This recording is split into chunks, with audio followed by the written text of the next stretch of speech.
Cherry, good morning, mga kabiyaya. Tayong lahat ay tumayo. This is the day that the Lord has made, and we will rejoice and be glad indeed. Amen? It's worship time. Ayan, bago ang lahat, bless someone, batiin ang katabi ng 2 thumbs up. Always declare, we are blessed and highly favored. Amen? The Bible says, in 2 Corinthians 5:7, for we live by faith and not by sight. And indeed, we believe that nothing is impossible with God. Amen? So alam ko po, we have a declaration. We have a prayer of declaration. And even through this worship, even in this song, we can declare what we believe and believe what we declare. Amen? So, as we worship the Lord, this is a song of declaration of our beliefs on the finished work of our Lord Jesus Christ. Amen? So, it is all by His grace, for His glory. Palakpakan natin ang Panginoon. Thank you, Jesus. Thank you, Lord. It's all about you, Jesus.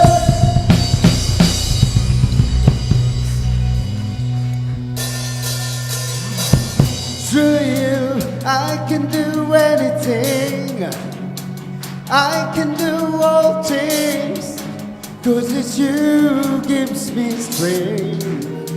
Nothing's impossible.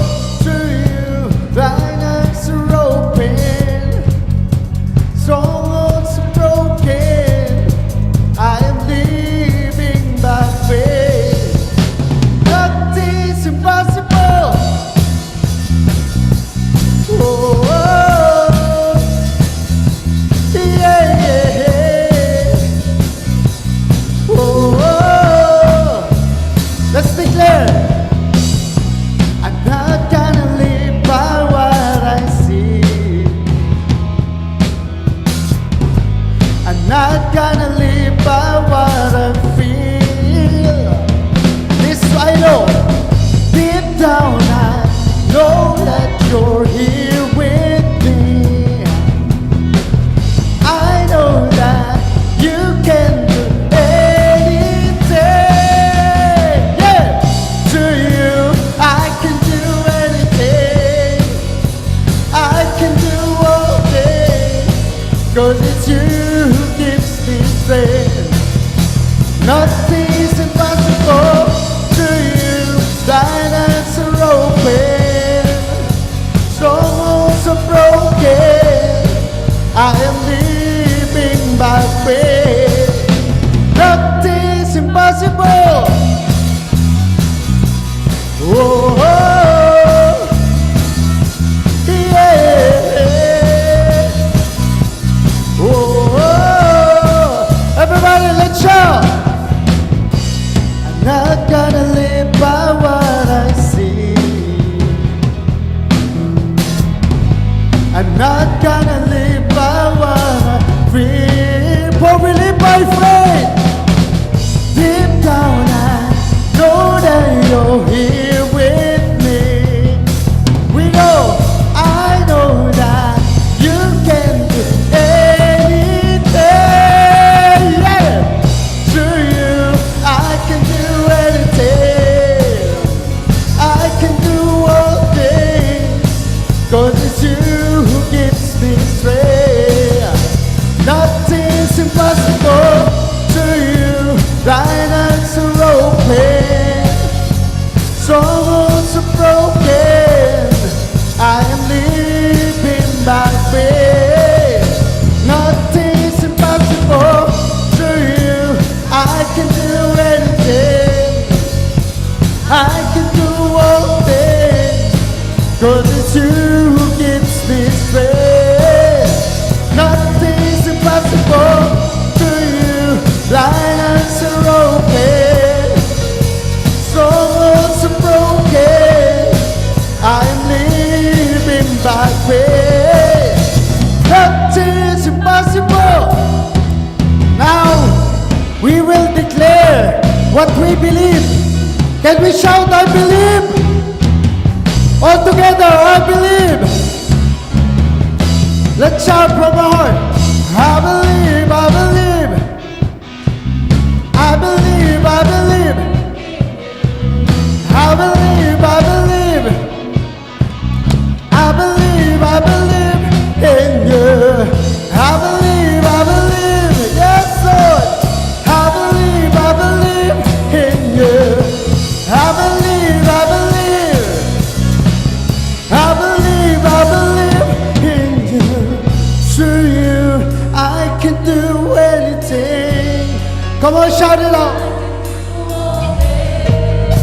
'Cause it's you who gives me strength. Nothing is impossible to you. Blind eyes are open, strongholds are broken. I am living by faith. Nothing is impossible to you. I can do anything. I can do all things.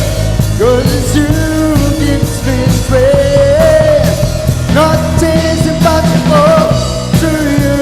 Thine eyes are open, strongholds are broken. I live by faith. Nothing is impossible. I believe, I believe. Let's believe. I believe in you. I believe, I believe. I believe in you. I believe, I believe.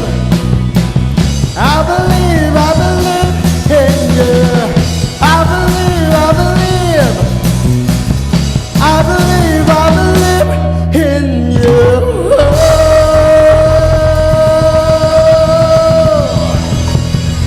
Come on, shout your praise to God. Oh, yes. Truly, God, we are the believer of Christ. We are the believer of your finished work, O Lord. And indeed, we believe on your promises because you said on your word, O God, in Jeremiah 1:12, that all your promises and all your word is to be fulfilled through our Lord Jesus Christ. Thank you, God. And truly, we are amazed by you. Only Jesus, only through your love and grace. And we know how great you are in our lives. You are our great God. And no one can compare to you, Jesus. Let's remain in the spirit of worship to the King of Kings and Lord of Lords of our lives, to our Savior Jesus. Splendor of a King, clothed in majesty, let all the earth rejoice, all the earth rejoice. He wraps himself in light, and darkness tries to hide, trembles at his voice, trembles at his voice. How great is our God. Sing with me, how great is our God. Oh, we'll see how great is our God. You are the God of time. Age to age He stands, and time is in His hands. Beginning and the end, beginning and the end. The God, three in one. Father, Spirit, Son, the Lion and the Lamb, the Lion and the Lamb. How great is our God! Sing with me, how great is our God! Oh, we'll see how great is our God. Come on, sing it again, age to age,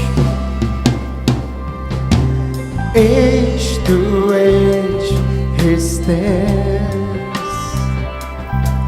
and time is His hand, beginning and the end, beginning and the end. The God, three in one. Father, Spirit, Son, the Lion and the Lamb, the Lion and the Lamb. How great is our God! Sing with me, how great is our God! And oh, we'll see how great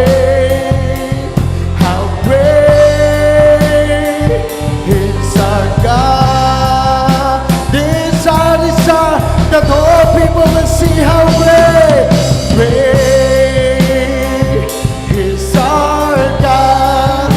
Sing with me, how great is our God. And oh, we'll see how great is our God. There's only one name, the name above.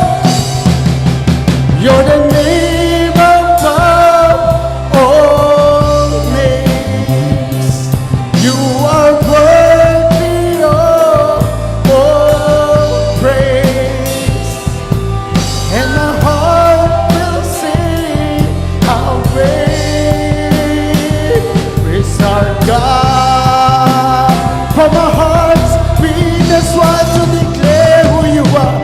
Name above all names. You are worthy of all praise. My heart will sing how great is our God. Everybody, people, say, you're the name above. Jesus, the only name. You hear your people sing praises from our hearts. It's our God. You're the name. You're the name above all names. You are worthy of all praise. My heart will sing how great is our God.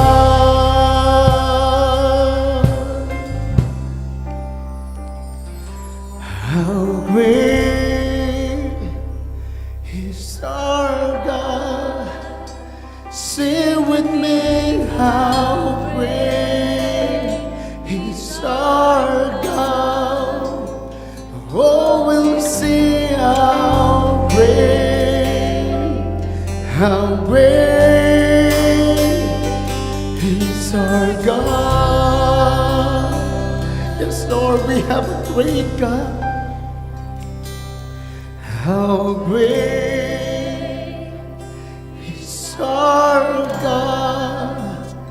Sing with me, how great is our God. Oh, we'll see how great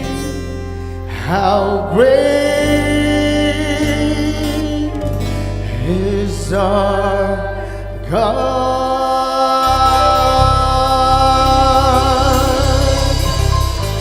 Yeah,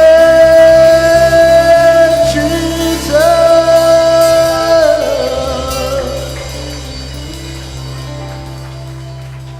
Yes, Lord. This is only your desire, oh God, to see all people seeing your Son, and all will see how great is your Son, how great is the Lord Jesus Christ, how great is our God. Thank you, Lord. Truly, no one can compare to you.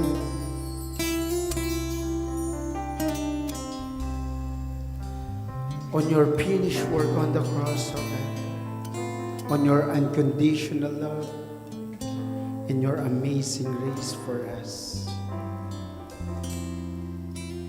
We stand amazed by you, Lord Jesus. Thank you for everything, Lord. Truly, God, this is only our response to your great love, because you first loved us, and now we have the love of God. We have the amazing grace of God. We are anointed. We are holy and righteous before you. That's why we can worship you freely and in spirit and in truth. Once again, God, from our hearts, we just want to bring back all the glory, all the honor, and the highest praises that due unto your most precious name, the name above all names, the name of our Lord Jesus Christ. And all the blessed children of God say and shout, Amen and Amen. To God be all the glory. Praise the name of Jesus. Praise the name of God. Bago tayo umupo, encourage your kabiyaya, sabihin mo sa Kanya, mahal ka ng Diyos. Amen. God love us so much. Tayo pong lahat ay makaupo.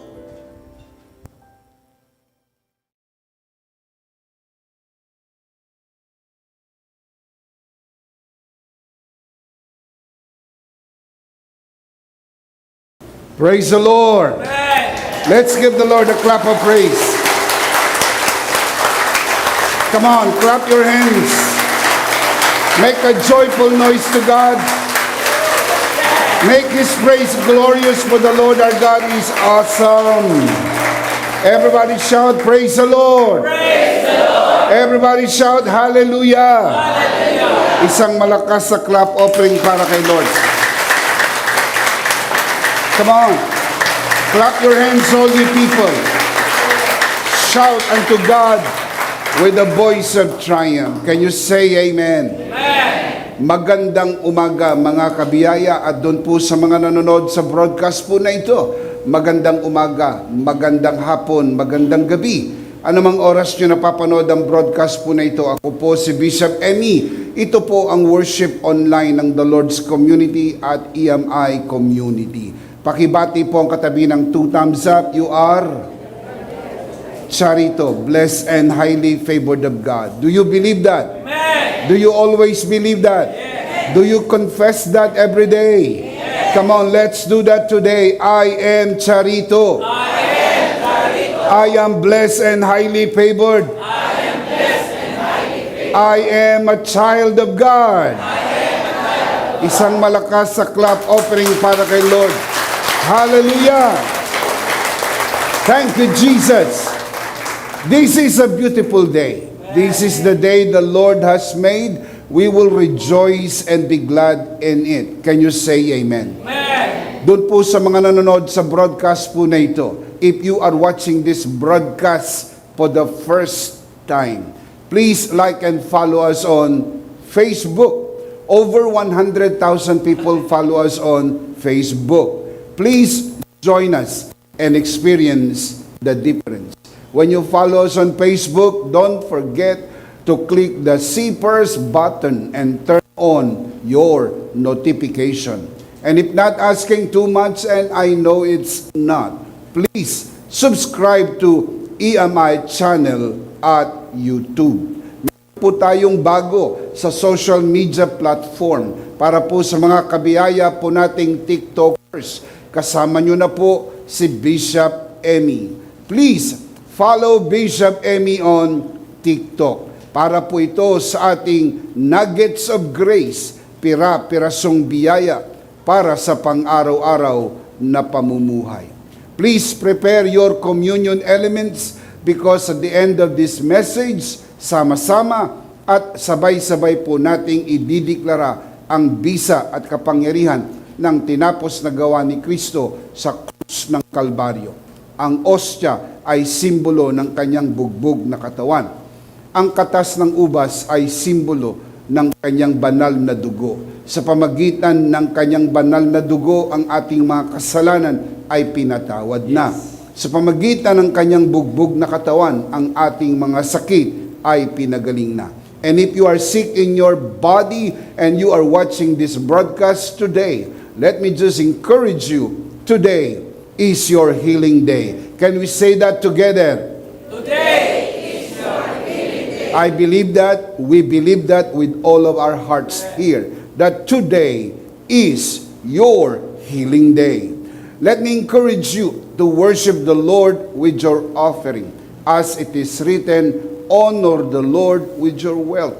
Proverbs chapter 3, verse 9. At the latter part of this broadcast, we will let you know how you can easily give your offering. Palagi ko po itong sinasabi sa inyo mga kabiyaya at sana hindi po kayo napapagod ito marinig dahil hindi naman po ako napapagod palaging ipaalala ito sa inyo. Nang pagbibigay sa gawain ng Panginoon ay hindi po pagbibigay ng contribution, hindi po pagbibigay ng donasyon, hindi po pagbibigay ng ayuda, lalo tigit, hindi po pagbibigay ng limos. Ang pagbibigay sa gawain ng Panginoon ay isang pagsamba. Genesis 22 tells us that giving is worship unto the Lord. That is why we ask you to worship the Lord with your offering.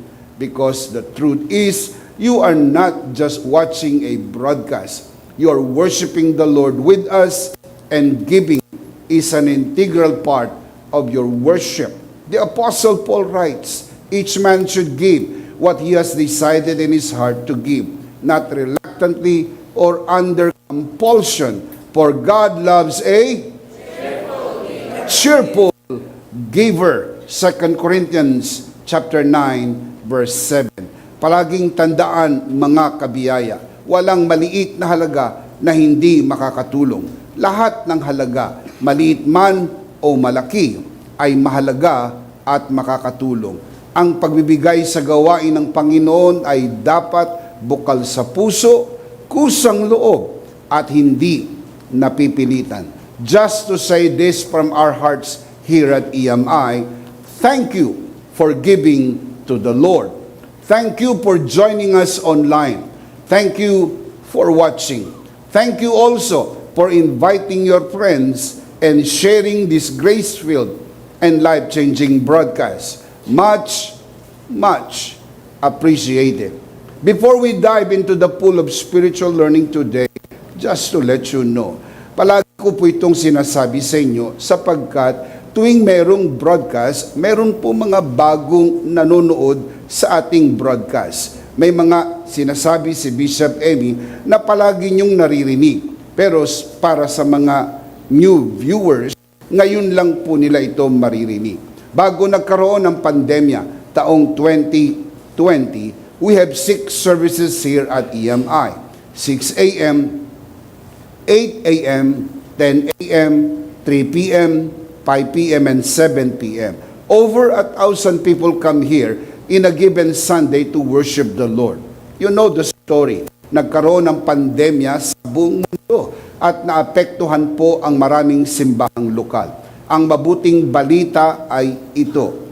Nagkakaroon na po ng unti-unting pagbangon ang mga simbahang lokal at bumabalik na po sa on-site, face-to-face worship services. Ngayon po'y level 1 na tayo, full capacity, mas maluwag at mas maraming upuan. More seats available. Baka naman maisipan mo na kabiyaya ang bumalik sa simbahan at makasama ang mga kapatiran para po sa on-site, face-to-face worship services. If you are near our worship center, here at the very entrance of NLEX, Valenzuela exit, Paso de Blas, Valenzuela City, we would like to extend this invitation to you.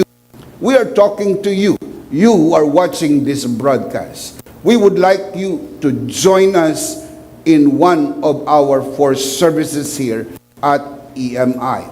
6 a.m., 8 p.m., 10 a.m., and 3 p.m.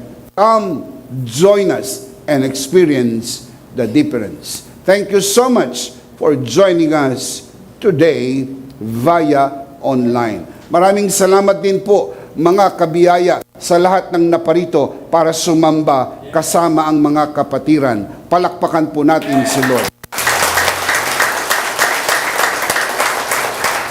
One last thing before we start our study today. Malugod ko pong inaanyayahan ang mga full grace pastors, leaders, and church workers and full grace learners. Magkakaroon po tayo ng Full Grace Pastors Conference 2022 Calabarzon. Ito po ay ang mga probinsya ng Cavite, Laguna, Batangas, Rizal, at Quezon. On October 7, Friday, 7 o'clock p.m. with the theme, Boundaries. Do not go beyond your calling. To know your calling is one thing, but to serve your calling within the boundaries that God in His wisdom has set for maximum impact is another thing. Join us in this conference and learn more about these grace-based boundaries. This conference will be held in Batangas City, Batangas, at Jesus Our Abundant Life Church under the leadership of my friend, Pastor Anthony John Monar. The venue is completely wasteable. Madaling puntahan. Gamitin nyo lang po ang inyong Waze app. I-type nyo po, Jesus Our Abundant Life Church. Ang conference pong ito ay libre, free admission. But you need to register online. The registration link is posted at EMI page and other shared link. Register now and reserve your seat. Again, join us on October 7, Friday, 7 p.m. Full Grace Pastors Conference 2022 Calabarzon. Learn your boundaries and serve your grace-filled calling for maximum impact. See you, my fellow Full Grace pastors and Full Grace learners. Maraming salamat po. Palakpakan po natin ang Panginoon. We are going to continue our series on the Bible Explains, Part 61. Today, we're going to talk about the depth of His grace. What could be deeper than grace? Alam nyo naman na mayroon pong mga kaaway ang mensahe ng biyaya. Ang tawag ni Apostol Pablo, mga kaaway ng krus ni Kristo. May mga nagsasabi ng biyaya ay mababaw lang. Kaya ito, ayon sa kanila, di umano, ay pasimulang mensahe lang. At kailangan natin ang lumalim pa higit kaysa sa mensahe ng biyaya. What could be deeper than grace? This is a strong argument for the outspoken critics of grace. They say that grace is only basic, grace is only very shallow. The question is, what could be deeper than grace? Ito po ang ating pag-uusapan. Mayroon bang mas malalim pa sa biyaya? At kung mayroon, ano ito? At kung wala na, ang biyaya ang pinakamalalim sa lahat. Let's commit this first to the Lord. Tayo po'y manalangin. Our dearest Father in heaven, we are so very thankful for how you have guided us today. Thank you so much for this beautiful day. This is the day that you have made. We will rejoice and be glad in it. Thank you for these beautiful people who came here today. Thank you so much for the beautiful people who are watching this broadcast today. We commit to you this learning time as we always do, and even as we always pray, everything that will be said and done only for your glory and for the blessing of everyone. This we pray, Father, only in the name of your Son, our Lord and Savior, Jesus Christ, by the power of the Holy Spirit. And everybody would just simply say, Amen. Let's give the Lord a clap of praise. Hallelujah. Come on, clap your hands. Thank you, Jesus. What could possibly deeper than grace? Ano ba ang maaring mas malalim pa kaysa sa biyaya? The straightforward answer is none. Absolutely nothing is deeper than grace. Wala na pong mas malalim pa sa biyaya. Pinaniniwalaan po natin na ang biyaya ang pinakamalalim na kapahayagang naitala sa banal na kasulatan. Grace is not a doctrine. Grace is a person, referring to the person of the Lord Jesus Christ. John chapter 1 verse 1, in the beginning was the Word, and the Word was with God, and the Word was God. Now look at verse 14. And the Word became flesh and dwelt among us. We beheld His glory, the glory as of the only begotten of the Father, referring to the Lord Jesus. Look at the next line, full of grace and truth.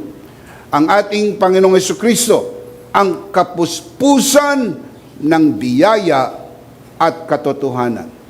Kapuspusan, ang sukdulang biyaya ng Diyos ay nasa persona ng ating Panginoong Jesucristo. Full of grace and truth. Now look at verse 17. John 1:17. For the law was given through Moses. Now look at the contrast. But grace and truth came through Jesus Christ. Sa verse 14, meron pong binanggit na grace and truth. Full of grace and truth, referring to the Lord Jesus. Sabi po sa verse 17, grace and truth came. Ang kautusan ay ipinadala sa pamagitan ni Moses. Ang biyaya at katotohanan ay dumating. Hindi po pinadala, dumating. Grace and truth came through Jesus Christ. Ang biyaya at katotohanan ay dumating nang dumating ang ating Panginoong Hesukristo. Bakit? Sapagkat siya ang kapuspusan ng biyaya at katotohanan. It is interesting to take note when you do a grammatical analysis of this particular verse. Yung pong word na came ay galing sa Greek word na egeneto. Ito po ay singular verb. Anong implication kung ito'y singular verb? Grammar 101 tells us that if two subjects separated by end, like grace and truth, refer to the same person or thing, a singular verb must be used sa wikang Pilipino. Kapag ang dalawang bagay pinagsama at ginamitan po ng conjunction na and, ito'y tumutukoy sa parehas na tao o parehas na bagay.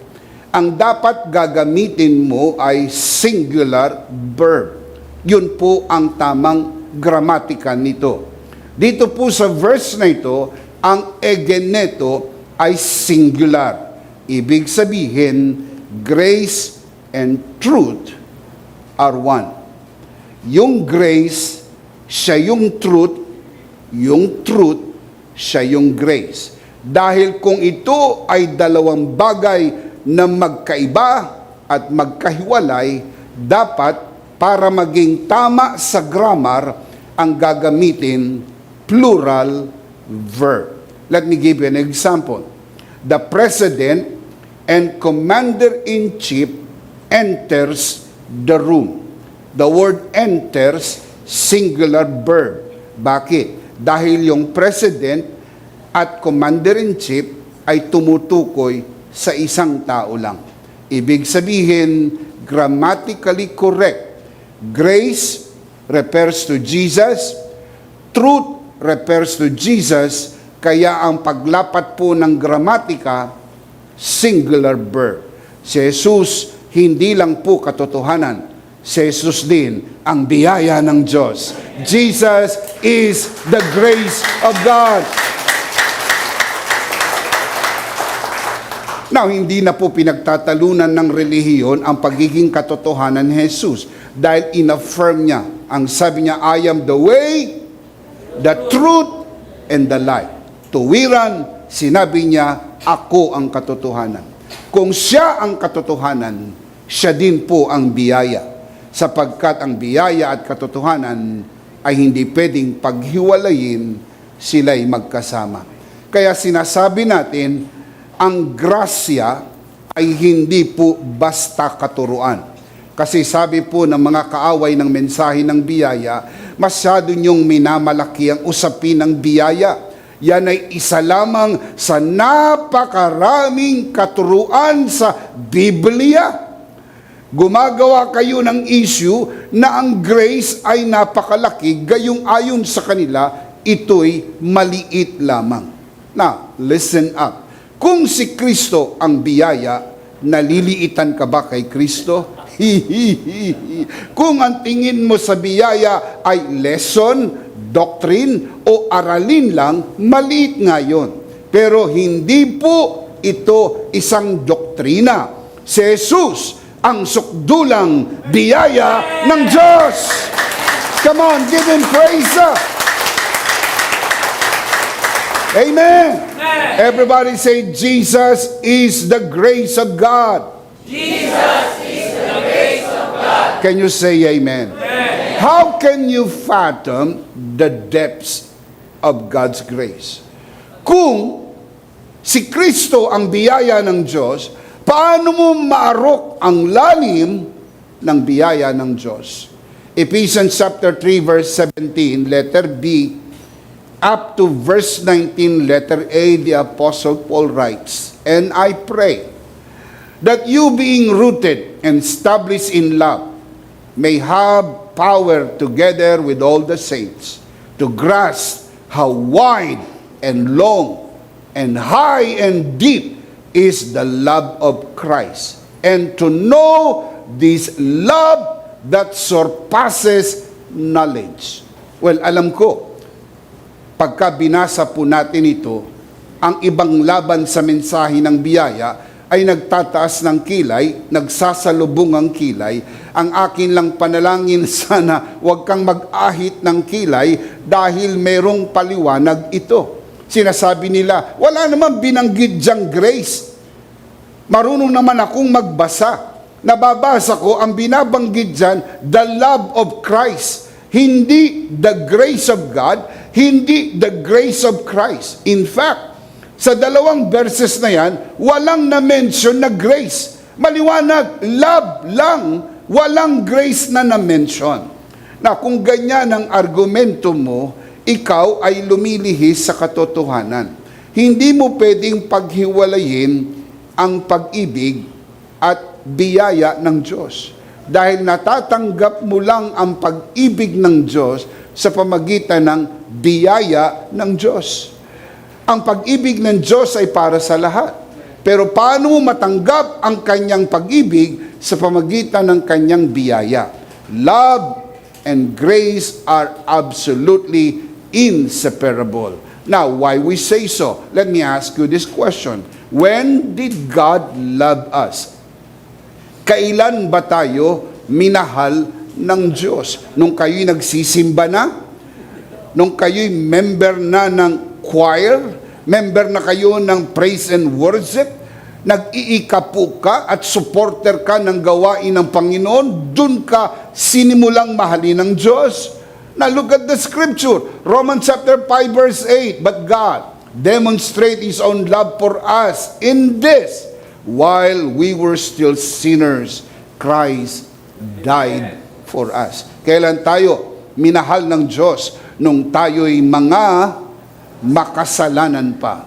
Nung tayo po'y hindi karapat-dapat. Anong tawag dito? Grace. Sapagkat ang pinakasimpleng kahulugan ng grace ay matanggap mo ang hindi marapat para sa iyo. Grace is to receive what you do not deserve. Minahal ka ng Diyos sa iyong karumihan, niyakap ka niya sa iyong karumihan, minahal ka niya sa iyong kalagayan bilang makasalanan. Ang tawag dito, biyaya ng Diyos.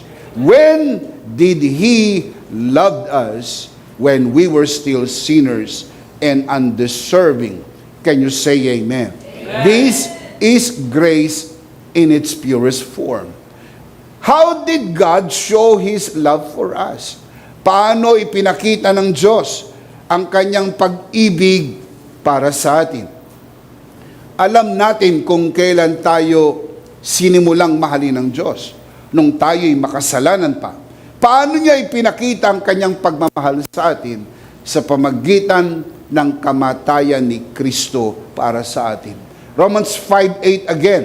But God demonstrated His own love for us in this: while we were still sinners, Christ died for us.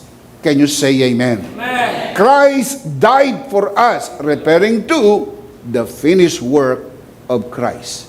What He accomplished on the cross. Ano ang kanyang tinapos sa krus ng Kalbaryo? Ibinubo niya ang kanyang banal na dugo. Para kanino? Para sa atin. Ang tawag po ba dito ay biyaya?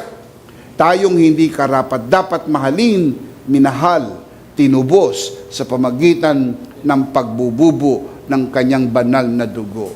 The cross is the epitome of God's grace. My question is, what do you see when you look at the cross?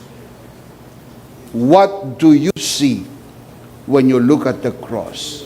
And I see grace. Amen. Nakikita niyo po ba ang biyaya kapag nakikita niyo ang krus ni Kristo? I see grace, God's riches at Christ's expense. Isinugo ng Diyos ang kanyang bugtong na anak. Ipinanganak sa sabsaban ng Bethlehem noong unang Pasko. Ultimately, namatay sa krus ng Kalbaryo upang sa pamagitan ng kanyang kamatayan, tubusin niya tayong mga makasalanan. Ito ay dahil sa pag-ibig ng Diyos. At kung ito ang pag-ibig ng Diyos, natatanggap natin ito sa pamagitan ng biyaya ng Diyos. Kaya hindi mo pwedeng paghiwalayin ang pag-ibig at biyaya. Kung sinabi na Apostol Pablo na malalim ang pag-ibig ng Diyos, lagpas sa kaisipan ng tao, gayon din ang biyaya ng Diyos. Sapagkat kung nasaan ang pag-ibig ng Diyos, naroon ang biyaya ng Diyos. Can you say amen? How can you fathom God's grace? My answer is, there is no way you can. Grace is deep. Grace is even deeper than the deepest ocean, wider than the universe, bigger than your peanut brain can understand. Lagpas yan sa ating kaisipan. Wala tayong sapat na kakayahan upang maunawaan po natin ito ng husto sa pamagitan ng ating limitadong kaisipan. Kaya nga tumatayo tayong humahanga sa kadakilaan ng kanyang biyaya. Kaya nga ang tawag natin, amazing. Amazing grace. Because there is no other word for grace but amazing. Because the truth is, when it amazes you and you know it's not you, it's grace. Grace is truly amazing. Palakpakan natin si Lord. Hallelujah. Thank you, Jesus. What made the critics think that the grace is shallow or basic? Bakit kaya sumagi sa isip nila na ang biyaya ay basic and shallow? Shallow meaning mababaw. Dahil ang iniisip nila, ang grace is just a fundamental teaching. Preliminary teaching. In fact, name-mention lang nila ang grace kapag napag-uusapan po ang evangelism. Kapag ang unbeliever ay sishare ng gospel, nababanggit ang grace. Pero bukod doon, hindi na. Kailangan nila ng mas malalim pang turo, mas malalim na doktrina. Kaya ang tingin po nila, mababaw lang ang grace. Malalim, ayon sa kanila, ang iba pang katuruan. Can they fathom God's grace? Can anyone fathom God's grace? No one can fathom the depths of God's grace. Then, why they say that grace is basic or shallow? This is my presupposition. For the critics, grace is only basic simply because they only see grace as a ticket going to heaven. They never see grace as an insurance for a safe and enjoyable journey from here to eternity. In short, naiisip lang nila ang grasya kapag ang pinag-uusapan ay ang ating final destination. That we will go to heaven, we will be with the Lord forever and forever. Pero pag napag-uusapan na ang journey sa paglalakbay mula dito patungo sa kabilang buhay, kailangan ng sipag-tiyaga, kailangan ang obedience, kailangan ang sacrifice, kailangan ng commitment, kailangan ng prayer, kailangan ng prayer and fasting, kailangan ang serbisyo, kailangan ng sakripisyo, so forth and so on.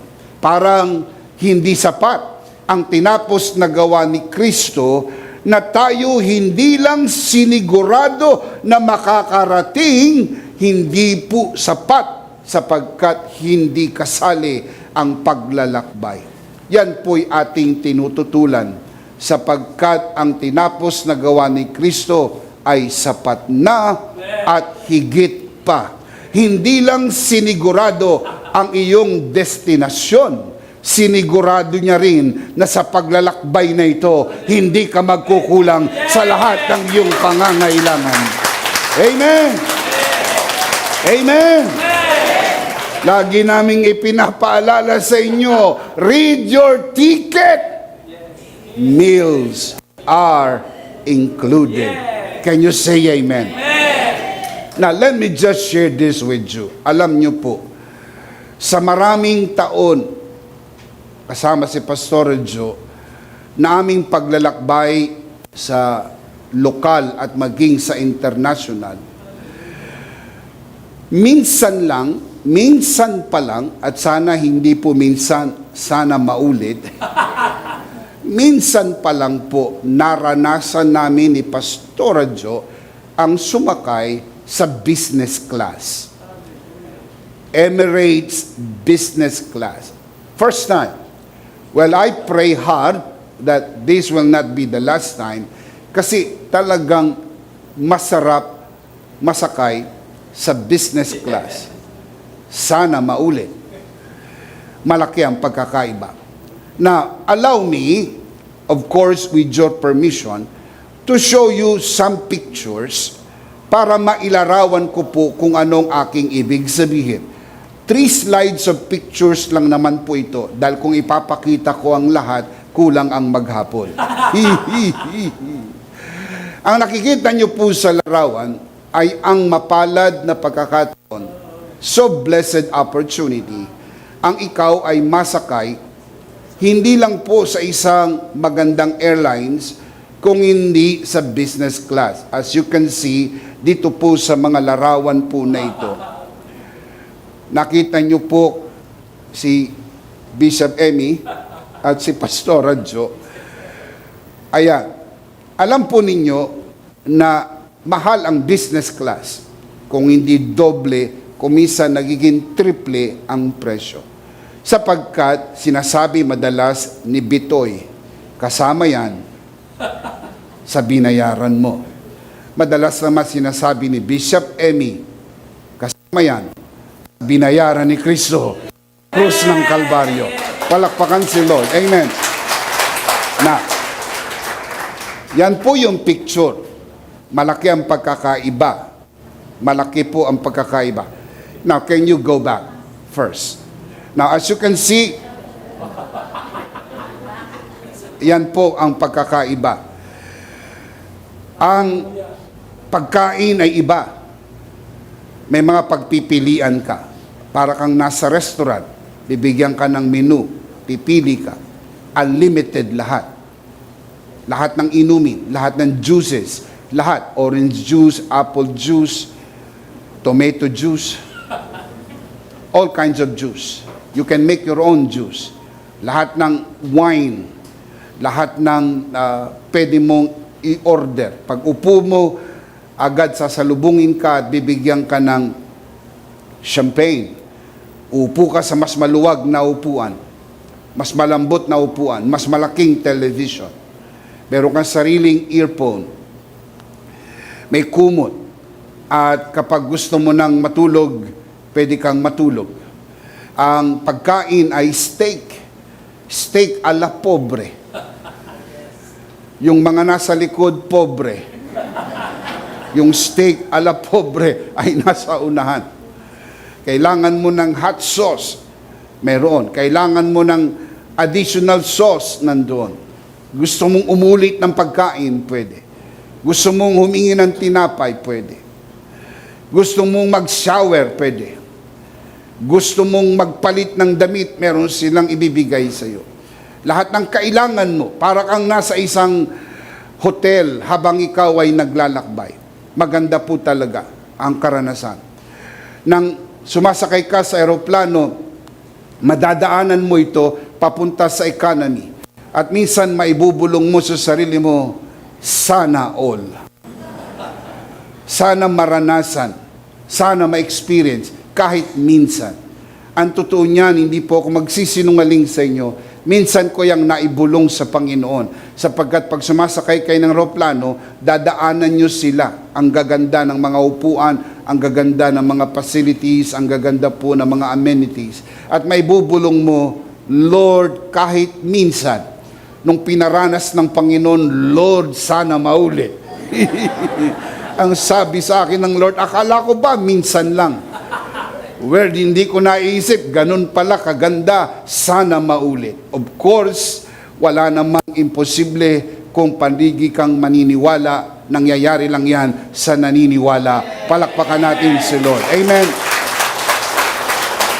As you can see right here, ayan, nakunan ako ni Pastora Jo na natutulog. Na hindi ko na siya nakunan dahil nauna akong nakatulog. Humingi ako ng pamanhin dahil hindi naman namin napag-usapan na magkukunan kami sa isa't isa. So nung ako'y makatulog, dahil yung upuan mo, pag pinindot mo, magiging kama, makakatulog ka. At maraming mga amenities. At naisipan ko rin mag-sideline ng bartender. Ito po ang aking tutor, si Mr. Bart. Kasi siya po yung bartender. At siyempre, hindi ka naman payagan basta pumunta dyan kung walang pahintulot ng head stewardess. Pinayagan po kami ni Miss Stu kasi siya po yung stewardess. Pilipina po yan, kaya naka-advantage ng kaunti. Dahil kabayan, kapag nasabi mo kabayan at sumagot kabayan, alam mo na mga Pilipino na pagbigyan tayo dahil yung eroplano napakalaki po talaga. Merong second floor, aakyat ka sa hagdanan, merong launch doon sa taas at makakaupo ka katulad po ng nakita nyong larawan. Can you go back sa picture? Ayan, ito po, yan yung lounge nila. Kaya habang tumatakbo yung eroplano, pwede kang maglakad. Yung iba nga, nagja-jogging pa dyan sa taas. at nakaupo ka lang dyan.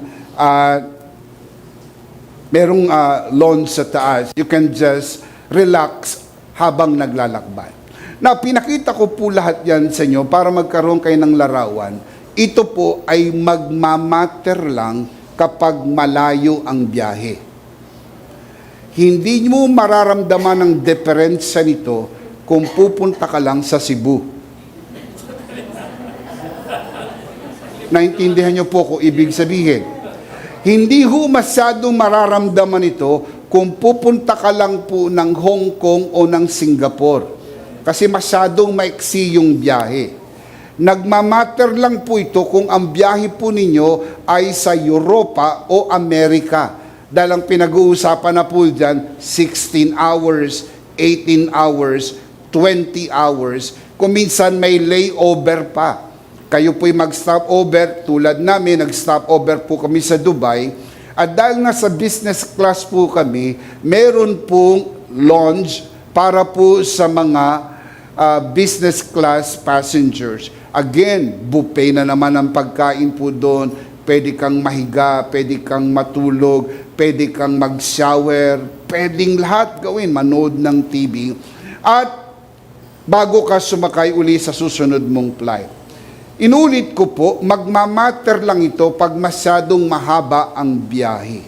Tatanungin ko po kayo, mahaba ba ang biyahe mula dito patungo sa buhay na walang hanggan? Yes. Kailangan mo ang grasya ng ating Panginoon. We need the grace of God. Amen? Ngayon, kung balak mo nang umuwi sa langit bukas, kahit economy pwede na. Sapagkat masyado nang maiksi ang biyahe mo. Pero if you intend to live longer, itaas ang kamay na may balak mabuhay pa ng matagal. Gusto kong makita ang kamay para maipag-pray ko kayo. Oh Lord, lahat ng nakataas ang kamay. At doon sa mga nanonood sa broadcast, taas mo rin ang kamay mo kung gusto mo pang mabuhay ng matagal. I will pray for you. Lord, lahat ng nakataas ang kamay, nagdideklara po kami na kami mabubuhay pa ng mahal at ma-enjoy namin ang biyaya ng Panginoon. Amen. Come on, give Him praise, give Him praise, give Him praise. Amen. Ang biyaya ng Diyos, hindi lang po ginarantiyang makakarating ka. Ang biyaya ng Diyos, ginagarantiya, mai-enjoy mo ang journey na ito. Dahil lahat ng iyong pangangailangan ay binayaran ni Kristo sa krus Kalbaryo. If you believe that, shout amen. Amen. Palakpakan si Lord. Amen. Hallelujah. 1 John chapter 5 verse 11. And this is the testimony that God has given us eternal life, and this life is in His Son. Given, past participle. Ibinigay na po ba o ibibigay pa lang? Mayroon na po bang eternal life o magkakaroon pa lang? Mayroon na. Dito sa buhay na ito, ibinigay na. Dahil dito ibinigay, makinig po, ang gamit niyan dito. Kasi kung ang gamit niyan ay sa kabilang buhay, ibibigay lang sa iyan sa kabilang buhay. Isip-isip din ng konti pag may time. Bakit ibinigay dito? Kasi ang gamit niyan dito patungo sa kabilang buhay. Ang gamit hindi sa kabilang buhay, dito. Dapat alam mong gamitin kung anong naibigay na sa iyo. Binigyan ka na ba ng buhay na walang hanggan? May gamit yan dito. Kaya basahin mo yung ticket. Baka mamaya nakalagay dyan business class at nakaupo ka sa economy class. At magsisi ka nang dumating ang sabi mo, hindi ko nabasa. Maraming mamimiss out ka sa buhay na ito pag hindi mo alam ang mga binayaran ni Kristo sa krus ng Kalbaryo para sa iyo. Kasama dyan ang kagalingan, kasama dyan ang kalusugan, kasama dyan ang pagpapala at pabor. Shout amen. Now look at verse 12. He who has the Son has life. He who does not have the Son of God does not have life. Present tense. He who has the Son has, present tense. Kailan ang present tense? Ngayon o bukas? Ngayon. Mayroon ka ng buhay na walang hanggan. Kailan? Ngayon. Bakit? Verse 11, naibigay na. Verse 12, nasa iyo na. Look at verse 16. I write these things to you who believe in the name of the Son of God, so that you may know that you have eternal life. Listen up. Look up here. Look at my eyes. To have eternal life is one thing, but to know that you have it is another thing. Alam niyo po ba na ang taong walang pera, alam niyang walang pera at siya'y walang pera. At ang taong may pera, pero hindi niya alam na meron siyang pera, parehas lang ang feeling. It is one thing to have it. It is another thing to know that you have it. Isang bagay ang dapat alam mo, mayroon na akong buhay na walang hanggan.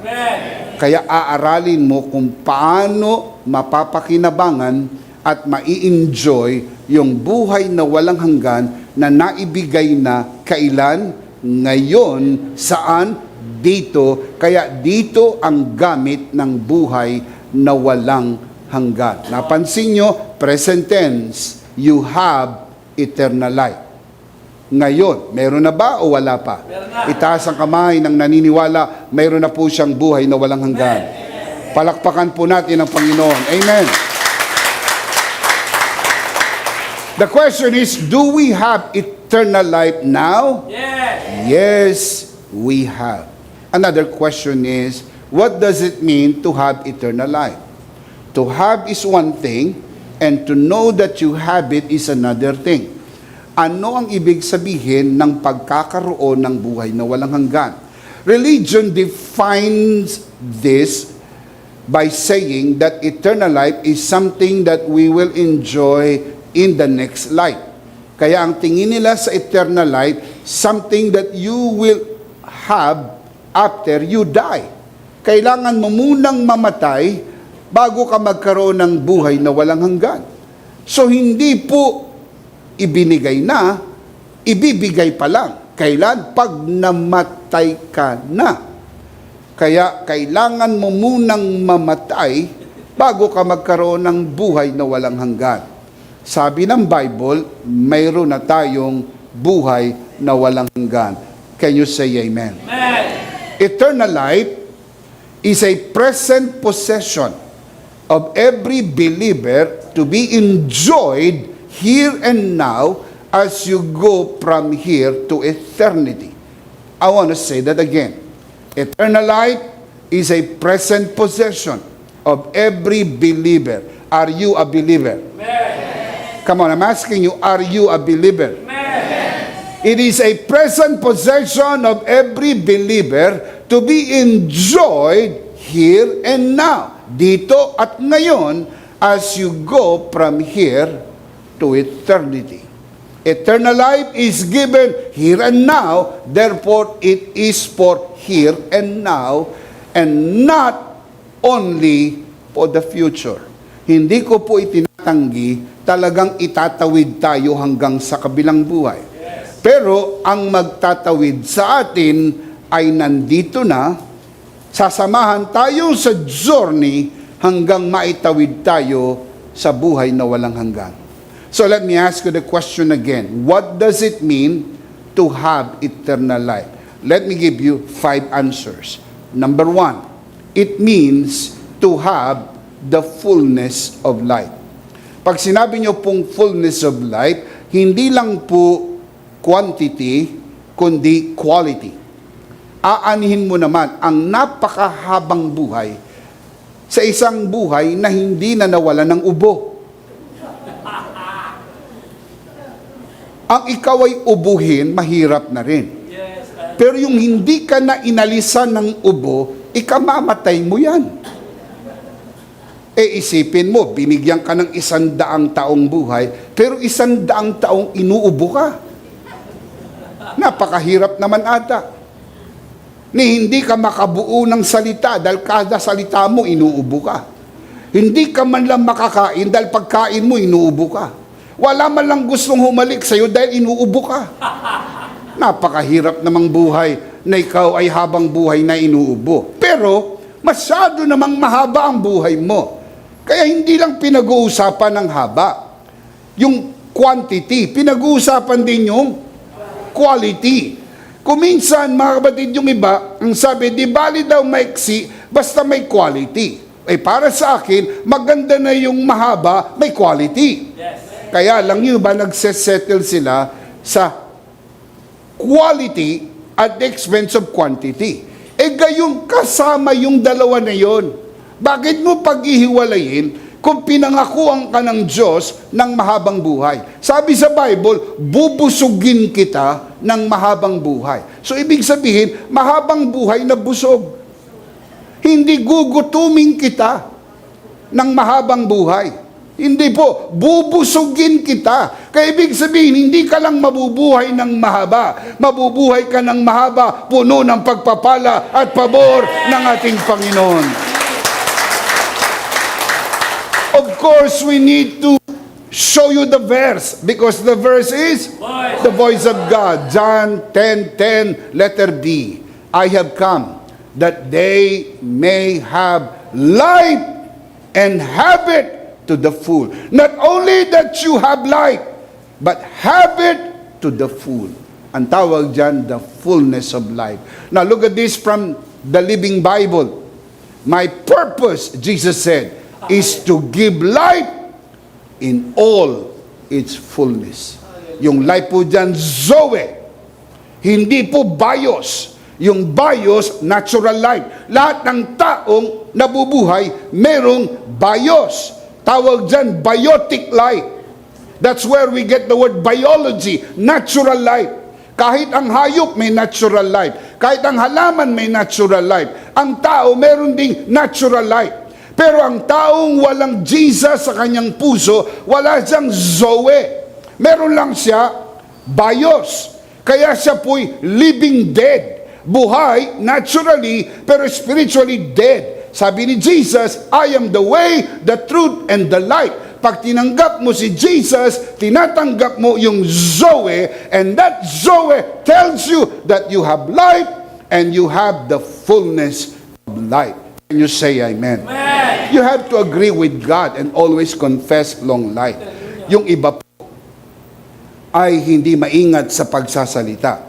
Nagkaroon po ko ng obserbasyon sa nakalipas na 1 hanggang 2 taon na yung pong mga namatay ng maaga, napag-alaman ko, somewhere, somehow along the line, sa loob ng 1 taon hanggang 2 taon, nabigkas nila minsan, 2 beses o 3 beses, hindi nila na-retract na sila'y gusto nang mamatay, gusto nang umuwi sa langit, o gusto na nilang matapos ang buhay na ito. Sinasadya man o hindi sinasadya, pabiruman o hindi, ito po ay mga salitang nagdudulot ng disgrasya sa buhay ng tao. Tandaan niyo po, kapag ayaw mong mangyari, huwag mong sasabihin. At lahat ng gusto mong mangyari, lagi mong sabihin. May mga tao nagsasabi, gusto nilang mamatay, gusto nilang pumunta sa langit, nahihirapan na sila, at hindi nagtagal. 1 taon, minsan kalahating taon, kuminsan 2 taon, mabalitaan nyo, bigla na lang silang namatay. Bakit? Sapagkat yun ang binigkas ng kanilang salita. Let me show you Psalm 118 verse 17. The psalmist says, I will not die but live.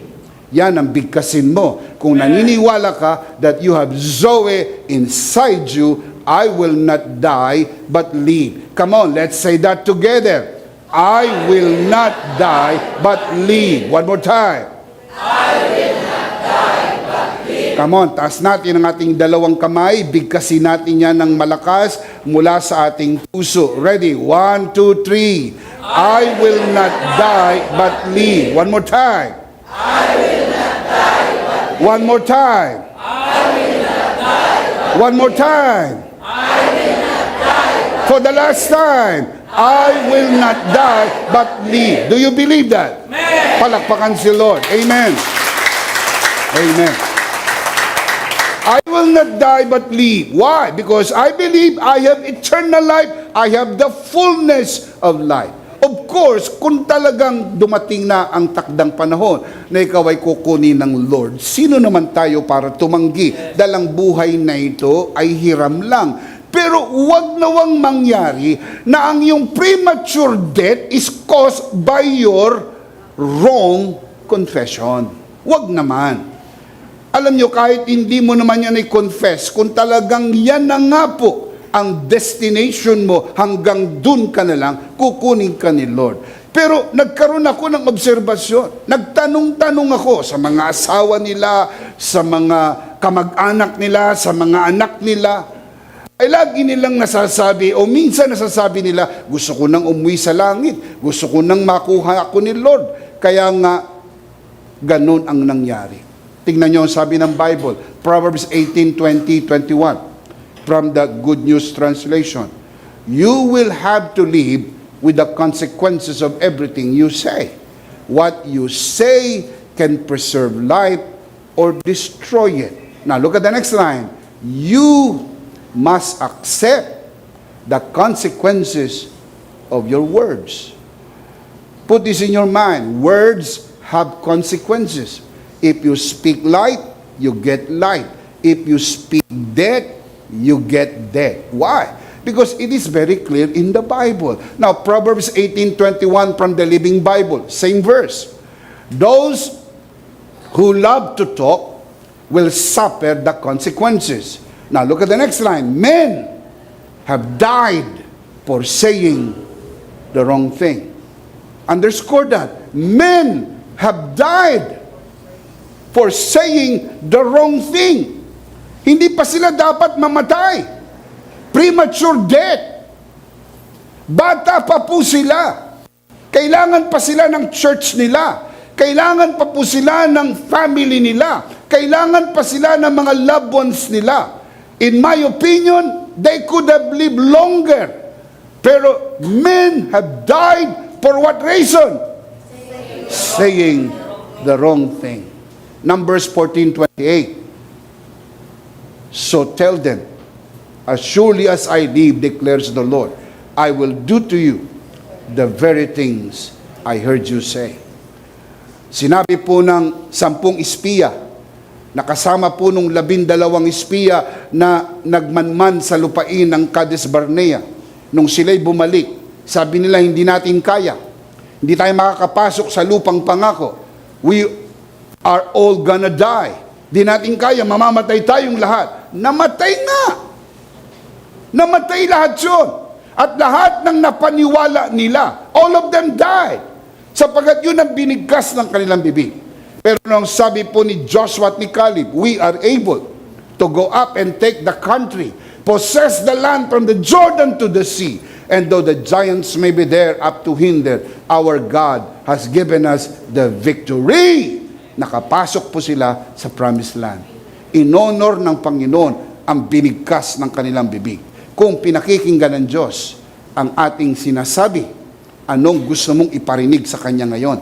Now, sinatanong ko po kayo, look up here. Kung nakikinig ang Diyos, nakikinig po ba ang Diyos? Kung nakikinig siya sa binibigkas mo, ano ang gusto mong iparinig sa Kanya ngayon? Remember, ang sabi ng Bible, people die for saying the wrong thing. Kung ito'y totoo, this means the opposite is people live for saying the right thing. Kasi kung namamatay ang tao, pag binigkas ang maling bagay, ang kabaliktaran, nabubuhay ang tao pag binigkas ang tama. If people die for saying the wrong thing, I believe that people live for saying the right thing. And what is the right thing to say? I will not die, but live. Come on, say it. I will not die, but live. Speak light. Say the right thing. Yung may kumirot sa'yo, wag mo sabihin, aroy, mamamatay na. Wag. Pag may kumirot sa'yo, bigkasin mo, pinagaling na ako ng Panginoon. Malakas, malusog, masigla, pinagpala at pinaburan. Laging tandaan sa mga nanonood sa broadcast na ito, lahat ng nilikha ng Diyos sa pamagitan ng salita, sumusunod sa salita. Ang katawang ito'y nalikha sa pamagitan ng salita ng Diyos at anuman diferensya ng katawang ito, sumusunod sa salita. Bigkasin mo, kausapin mo ang iyong katawan, sabihin mo sa iyong katawan, pinagaling ka na ng Panginoon, pinagpala ka ng Panginoon, malusog, malakas, masigla, ako'y anak ng Diyos. Shout amen. Shout amen. Come on, make a joyful noise to God. Get excited, church. Amen. Number 1, it means to have the fullness of life. Number 2, it means to have an abundant life. Yan ang ibig sabihin po ng eternal life. To have not just life, but abundant life. Now, look at John 10:10. B from King James Version. I am come that they might have life and that they might have it more abundantly. Na hindi na po kailangan ng paliwanag niyan. Self-explanatory, abundantly. Pag pinaliwanag yan, malito ka pa.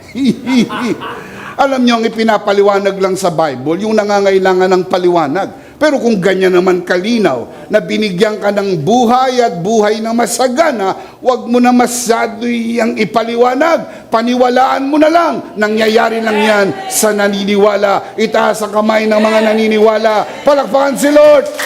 Hallelujah! Thank you, Jesus.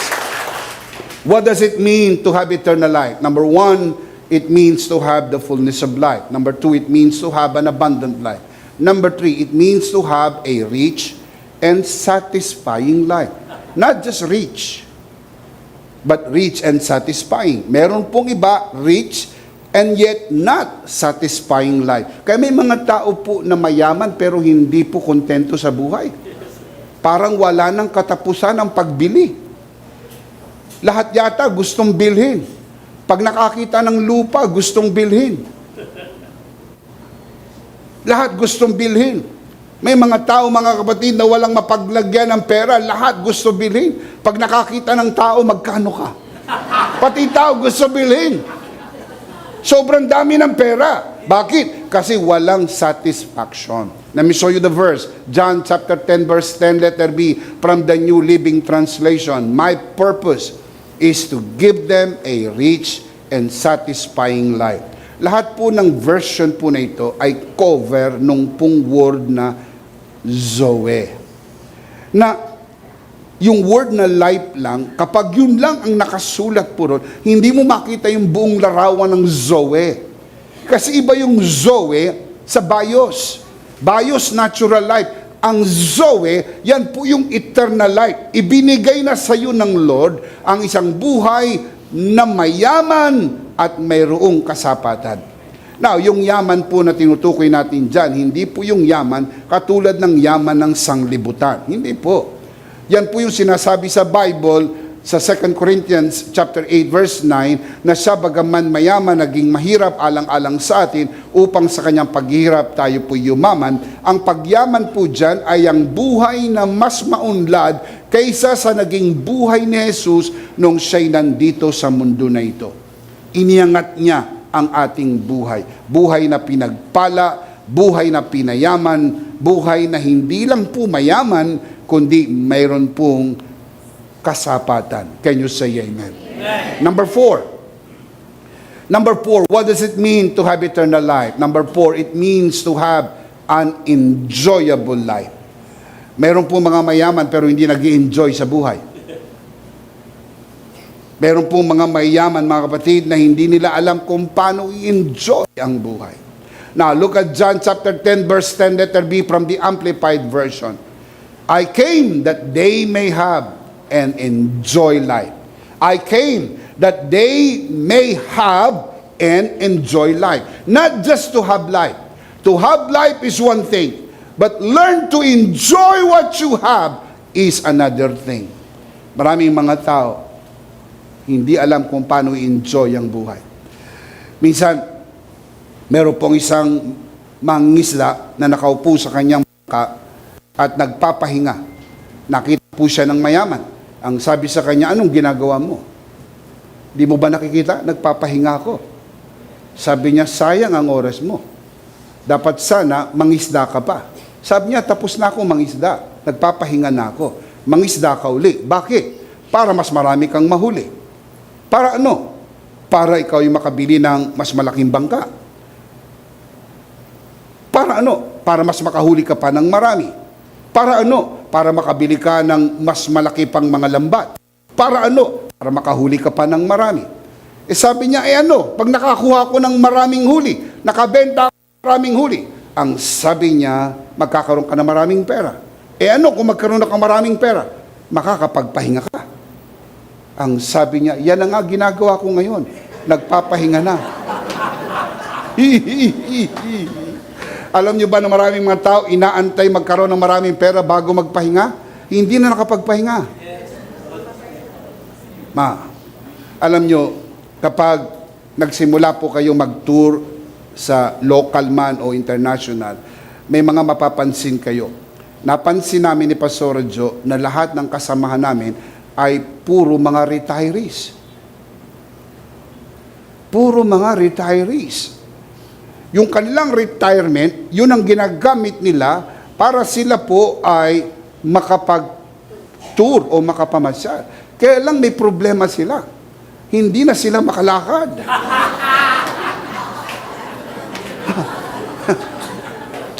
Hindi sila makaakyat sa hagdanan. Doon nga, nandun kami sa Colosseum, sa Rome, ay may mga naiwan sa baba. Sayang, di sila nakaakyat. Si Pastor Joe ang naunang nakakyat. May mga hindi nakakyat nandun sa baba. Kasi napansin ko sa buhay, ito'y obserbasyon ko lang. Pwede nyo itong i-vlog kung gusto nyo. Obserbasyon ko lang ito. May mga hindi nakakapamasyal dahil wala silang pera. Kaya po, nag-iipon muna ng pera para makapamasyal.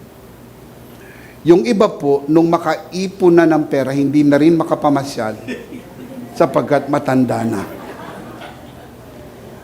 Alam nyo, hindi nyo kinakailangan makaipon ng malaki para makapamasyal. At hindi kinakailangan, mga kapatid, ang pasyal ay katulad ng pasyal ng iba. Kung ano lang ang pasyal na pwede nating pasyalan, masaya na tayo sapagkat nasa atin ang biyaya ng Panginoon. Amen. Amen. Promotion comes from the Lord. I-try nyo, mga kapatid, muna ang mamasyal sa bahay ng inyong kapitbahay. Yun lang bahay ng kapitbahay niyo, hindi nyo pa napasyalan. At subukan yung mamasyal sa probinsya. Dito lang sa ating sariling bayan, huwag kang maging turista dahil nandito ang pinakamagagandang beaches. Nandito sa Pilipinas. Nandito ang mga magagandang mga bundok, magagandang talon, magagandang mga lambak, at magagandang mga tao. Palakpakan si Lord. Amen. Amen.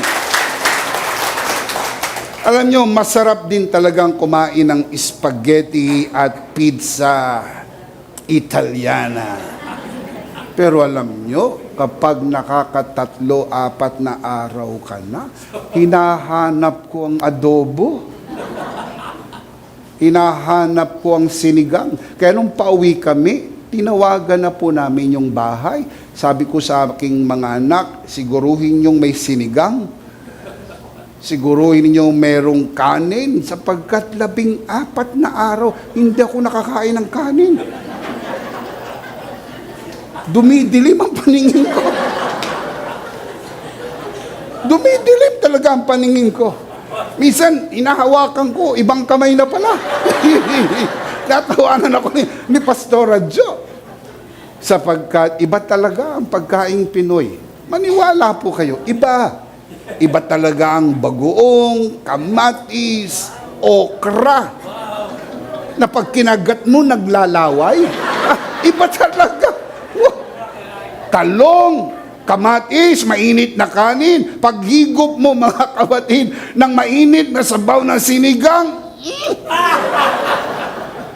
Masarap din ang steak, pero paminsan-minsan lang. Hindi mo siya kayang araw-arawin dahil mamamatay ka sa bayad. Pero sinigang, ang daling lutuin. Ang daling lutuin, tambog-tambog lang. Tapos konting asim. Pwede na. Bakit? Sapagkat na-enjoy natin ang biyaya ng ating Panginoon. Palakpakan si Lord. Amen. You need to learn to enjoy this life. Can you say amen? Number 5, it means to have an overflowing life. Isang buhay na umaapaw. Hindi ka timba, ikaw ay daluyan ng pagpapala. John 10:10, letter C from the Amplified Version. I came that they may have and enjoy life and have it in abundance. Now look at the next line. To the full until it overflows. Pinapaapaw talaga ng Panginoon. Psalms 23 verse 5, my cup overflows. Hindi ka pinupuno, pinapaapaw. Kaya nga lang, yung iba, sa sobrang pagiging ganid, pati yung umaapaw, ibinabalik pa. Pag umapaw, hindi na sayo. Ang sayo lang yung nasa tasa. Pag umapaw, hindi na sayo. Para na yun sa iba. Kaya lang, dahil sa pagiging sakim ng maraming tao, pati yung apaw ay kanilang ibinabalik. No, learn to share the overflow sapagkat masaya rin. Ibinabahagi ang pagpapala ng ating Panginoon. Amen. Not just enough. Not just enough, not just barely enough, but more than enough. Can you say amen? Amen. Our God is Jehovah El Shaddai. The Lord who is El Shaddai, meaning more than enough. 2 Corinthians chapter 9 verse 8. And God is able to make all grace abound to you, so that in all things, at all times, having all that you need, you will abound. You will abound in every good work. Paapawin talaga ng ating Panginoon. Can you say amen? Amen. Amen. Now, let's see them again. This is very important. What does it mean to have eternal life? Come on, let's read them out loud. Malakas, sabay-sabay. Ito ang inclusion ng Zoe. Ito yung life na binigay sa atin ng Panginoon. Kailan? Ngayon. Nasa atin na ito ngayon? Yeah. O bisap, hindi ko nakikita, hindi ko nararamdaman. Walk by faith and not by sight.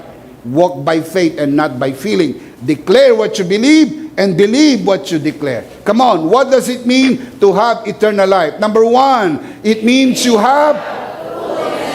Number 2, it means to have. Number 3, number 4. It means to have an enjoyable life. And number 5. It means to have an overflowing life. Kailan po yan? Ngayon o pagka namatay na at sa kabilang buhay? Ngayon po ba yan? Ngayon. Meron ng buhay na walang hanggan o wala pa? Ibinigay na po yan sa atin ng Panginoon. Sa ganyang kaganda, nabababawan ka pa? Yan yung nilalaman ng biyaya. Grace is deep. Why it is deep? It is even deeper than you begin to realize because it covers everything we need for life. Look at the verse, 1 Peter chapter 1 verse 3. His divine power has given us, the word given from the Greek word doreomai. His divine power has given us everything we need for life and godliness through our knowledge of Him who called us by His own glory and goodness. The word given, ang Greek word doreomai. Anong importansya po ng doreomai? Ang importansya po niyan ay nasa grammar. Ang grammar na ginamit po dyan, perfect tense. Meaning, completed action with an ongoing result. Ibig sabihin na ibigay na. Hindi ibinibigay. Hindi po dahan-dahang ibinibigay. Hindi po hulugan. Hindi po installment. It is given, ibig sabihin, perfect tense, done already, binigay na. Anong ibinigay na? Lahat ng kakailanganin mo sa buhay na ito. Listen up. Kapag kailangan mo sa journey from here to eternity, rest assured, it's been given to you. Kailangan mo ba ng kalusugan? Kailangan mo ba ng proteksyon? Kailangan mo ba ng pabor, pagpapala, biyaya ng Diyos? Ibinigay na po ba o ibibigay pa lang? Ibinigay na. Paano ibinigay po? Through our knowledge. The word knowledge from the Greek word epignosis. Ano ibig sabihin ng epignosis? Acknowledgement. You need to acknowledge, you need to recognize what you have been given. It is something that you receive from God. But it is another thing to acknowledge and recognize that you have been given. Paano mo masabing nare-recognize mo? Kinu-confess mo, mayroon na ako, pinagpala na ako, malusog, malakas, masigla, ako'y pinagpala at pinaburan. While you say that, you are acknowledging and you are recognizing. Yun po yung epignosis. Now, look at Philemon verse 6. That the sharing of your faith may become effective. How? Paano maging effective ang pag-share ng ating faith? Listen up. The sharing of your faith may become effective. How? By the acknowledgement, same Greek word, ng epignosis. Yan din po yung Greek word na ginamit sa 2 Peter chapter 1 verse 3. Ang translation doon, knowledge. Pero the same Greek word, epignosis. Philemon verse 6, the acknowledgement of what? Epignosis, acknowledgement of every good thing which is in you. Nasaan ang good thing? In you. Every good thing which is in you. Listen up. In Christ Jesus. Are you in Christ Jesus? God has deposited every good thing inside you. Do you recognize that? Epignosis. Do you acknowledge that? You know the sad part of Christian life? They fail to recognize and acknowledge what Christ has freely given us. Ikaw ba'y na kay Kristo? Now look at the verse. Mayroong magagandang bagay inilagay ang Diyos sa iyo. Magandang bagay ba ang maging malusog? Magandang bagay ba ang mapunuan ng lahat ng iyong pangangailangan? Magandang bagay ba ang mabuhay ng mahaba? Magandang bagay bang ikay protektado sa lahat ng panganib ng iyong buhay? Lahat po yan nakadeposito sa loob ng iyong born-again spirit. Ang challenge is, do you recognize that? Do you acknowledge that? Because if you do, your sharing of faith becomes effective. Alam niyo mga kapatid, maakit natin ang taong sumampalataya kay Kristo pag nakita nila ng ating Kristo'y mabait, mapagpala, nagpapagaling at nagbibigay ng biyaya. Sabi ng isang Kristiyano, ayoko dyan sa simbahan na yan. Yung Lord nila nananakit. You see? Sapagkat yung mensahe po nila ay lagi silang sinasaktan ng Diyos, pinapalo ng Diyos, hinahambalos ng Diyos, tinutubo ng Diyos, dinodos por dos ng Diyos, pinagbabantaan, nagbibigay ng sakit, nagbibigay ng problema. Iba ang inyong Diyos. Ang aming Diyos ay mabuti, ang aming Diyos ay mapagmahal, ang aming Diyos ay Diyos ng biyaya. Shout amen! Amen! Sino ang pupunta sa simbahan na ang kanilang Panginoon ay nananakit? Hindi po nananakit ang Diyos. Ang lahat ng sakit ng ating kasalanan ay sinipsip ng dugo ang katawan ni Kristo upang sa pamagitan ng kanyang tinapos na gawa, hindi na po natin maranasan ang galit ng Diyos. Mahal tayo ng Diyos, pinagpala at pinaburan. Shout amen.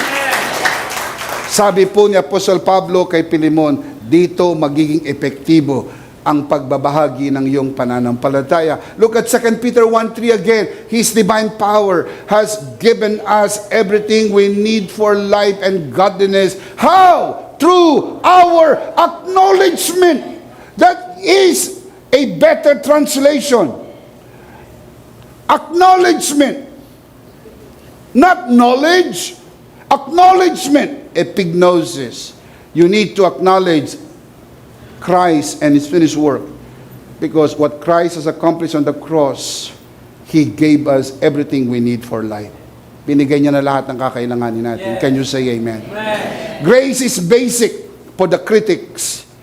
Because the only time they mention grace is when they talk about salvation or going to heaven. They never talk about grace as the complete package of God's salvific plan that covers everything we need for life and godliness. Na-mention po ba yan ni Apostle Peter? 2 Peter 1:3, minention niya po ba lahat ng kakailanganin natin sa buhay na ito? Ibinigay na o ibibigay pa lang? Ibinigay na o ibibigay pa lang? Nasa atin na o makukuha pa lang natin? Ibig sabihin, everything we need for life and godliness has been given to us. How? Through the acknowledgement, epignosis of everything that God has done to us through the finished work of His Son. Can you say amen? Amen. Very important to understand, kasama lahat, kung anong kailangan mo. Tinatanong kita, ano ang kailangan mo? Lahat ng kailangan mo sa journey na ito ay ibinigay na sa iyo ng Panginoon. Grace is not a basic course. It is the only course. Grace is not shallow. This is deeper than the deepest revelation. Napakalalim pong kapahayagan ito. Kasi kahit ang mga matatalinong mga pastor at obispo, hindi nila matanggap ito, malibang ipahayag sa inyo ng Panginoon. Galatians chapter 1 verse 11 to 12. I want you to know, brothers, that the gospel, referring to the gospel of grace, I preach is not something that man made up. I did not receive it from any man, nor was I taught it. Rather, I receive it. Tell me how?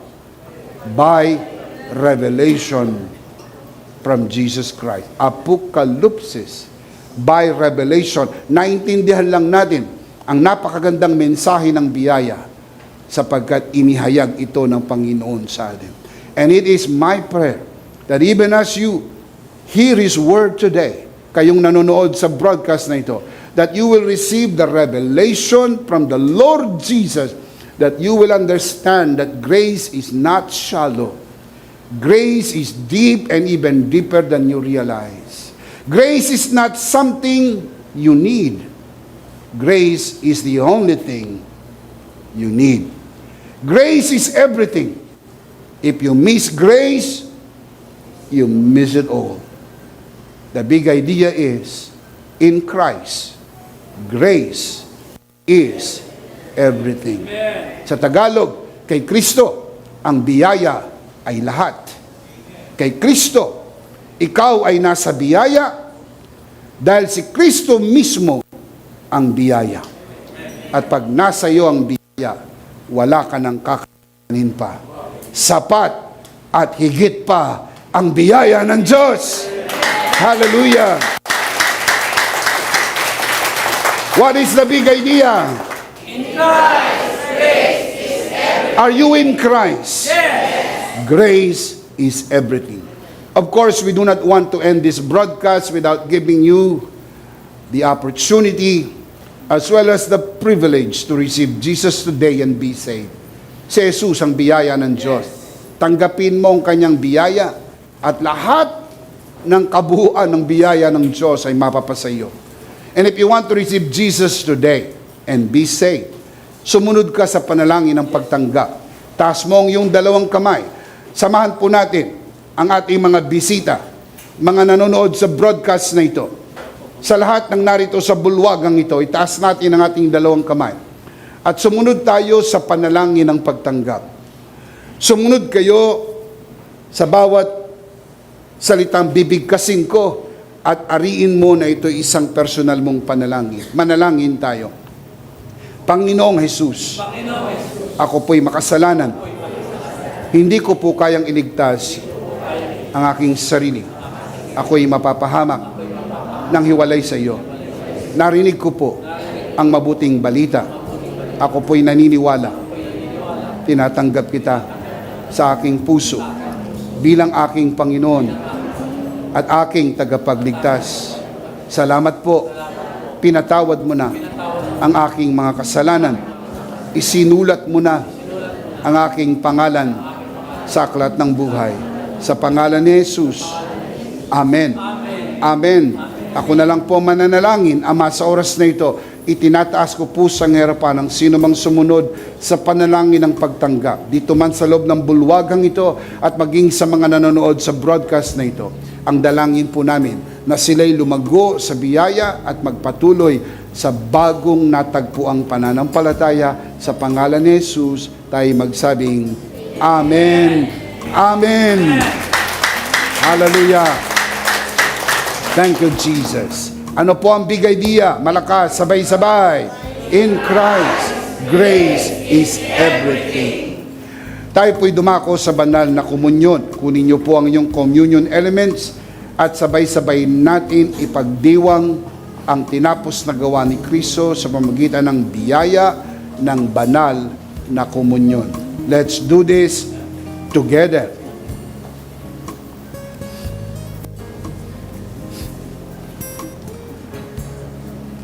Let's do this together, mga kabiyaya. Hawak-hawak po natin ang pinakamakapangyarihang simbolo ng tinapos na gawa ni Kristo sa krus ng Kalbaryo. Ito ang aral na tinanggap ko sa Panginoon at ngayon naman ay binibigay ko sa inyo. Nang gabing siya pagkanuloy dumampot siya ng tinapay, kanyang pinagpirapiraso at kanyang sinabi, ito ang aking katawan na pinagpirapiraso dahil sa inyo. Gawin niyo to bilang pag-alaala sa akin. Sabay-sabay po natin gawin.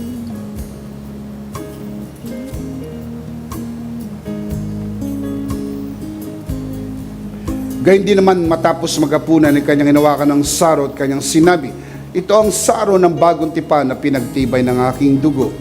Gawin niyo to bilang pag-alaala sa akin. Sabay-sabay po natin gawin.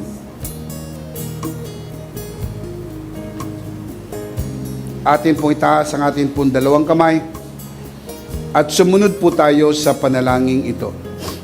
Aming Ama, maraming salamat po sa aming Panginoong Hesukristo. Panginoong Hesukristo, maraming salamat po sa iyong banal na dugo na iyong itinigis sa krus ng Kalbaryo. Dahil po dito, lahat ng aming kasalanan ay yun ang pinatawad. Maraming salamat po sa iyong katawan na nabugbog at nasugatan. Dahil po dito, lahat ng aming sakit ay yun ang pinagaling. Gaya ng nasusulat sa iyong mga sugat, ako'y magaling na. Ako'y naniniwala. Ako'y magaling na. Aking idinideklara. Ako'y magaling na.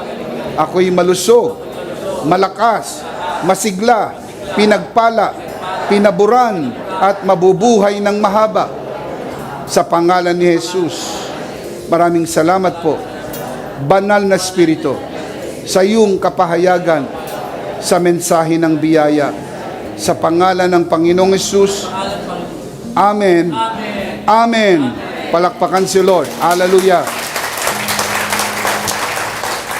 Thank you, Jesus. All right. Malakas, sabay-sabay. Ano po ang ating big idea? In Christ, grace is everything. Last of all, let me speak to your heart, you who are watching this broadcast. If this broadcast has blessed you, and if not asking too much, I would like you to bless this ministry with your love offering, so that together we can reach the world with the message of full grace. And from the bottom of our hearts here at EMI, we would like to say, thank you for giving to the Lord. We'll see you next Sunday, prayerfully on site, but definitely we'll see you again online. Ako po si Bishop Emmy. Kasama po si Pastora Jo at ang kabuuan ng The Lord's Community at EMI Broadcast. Maraming thank you. Stay a bit for more announcement. Stay safe, stay blessed, stay connected. Always remember, in Christ, you are Charito.